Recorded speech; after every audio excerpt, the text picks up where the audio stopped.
Voilà, donc aujourd'hui nous allons voir la vidéo d'une vidange d'une boîte. En l'occurrence, il s'agit ici d'une boîte automatique montée sur un véhicule américain Chevrolet Corvette C3. Normalement, dans ce cas-là, on voit ici le carter de la boîte. Il faut dévisser toutes les vis qui sont en périphérie du carter pour retirer le carter et vidanger de cette manière-là. Ici, on voit qu'il a été ajouté juste là un bouchon de vidange. Donc je vais utiliser ce bouchon de vidange pour pouvoir récupérer l'huile de la boîte.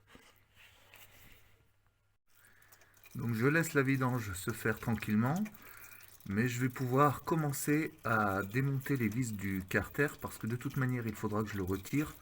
Comme on peut le voir ici, on a la présence de gouttes d'huile, ce qui signifie qu'il faut remplacer le joint de carter de boîte. Donc je vais commencer à dévisser les vis de ce carter. Donc voilà, j'ai retiré le carter d'huile. Au passage, on se rend compte de l'état du joint de carter qui est complètement détruit. Donc il était bien à remplacer. Donc voilà, j'ai pris le temps de nettoyer le carter, de le brosser et de le repeindre, vu qu'il était en fait à la tôle nue, donc il avait tendance à commencer à rouiller. J'ai nettoyé aussi l'intérieur du carter et je vais pouvoir mettre le joint qui est prévu d'aller entre le carter et la boîte. Pour ça, le fabricant du joint préconise de mettre un petit peu de pâte entre le carter et le joint. C'est donc ce que je vais faire tout de suite. Voilà, donc j'ai mis de la pâte à joint tout le long du carter et on va poser le joint par-dessus.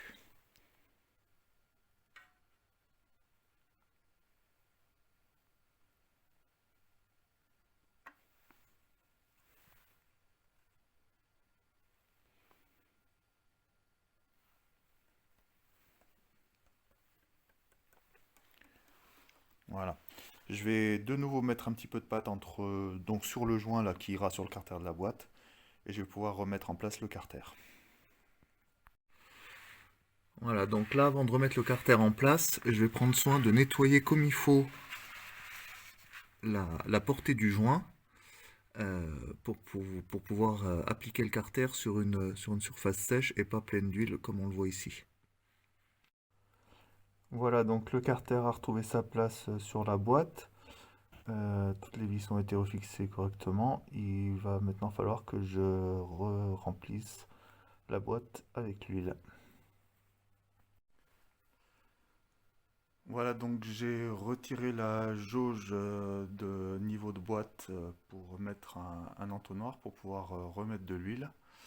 Il faut savoir que la procédure pour une boîte automatique, c'est de donc avoir un niveau minimum d'huile et après de démarrer le moteur, de passer toutes les vitesses, de vérifier le niveau avec la jauge et d'ajouter au fur et à mesure pour arriver au bon niveau en vérifiant à chaque fois en passant les vitesses, en passant toutes les vitesses de la boîte. Là, comme le moteur n'a pas de carburateur, je ne vais pas pouvoir le redémarrer. En attendant, je vais quand même remplir environ 3 litres d'huile, ce qui correspond à la contenance du carter d'huile de la boîte. C'est au minimum la consommation qu'il faudra pour refaire la pointe d'huile.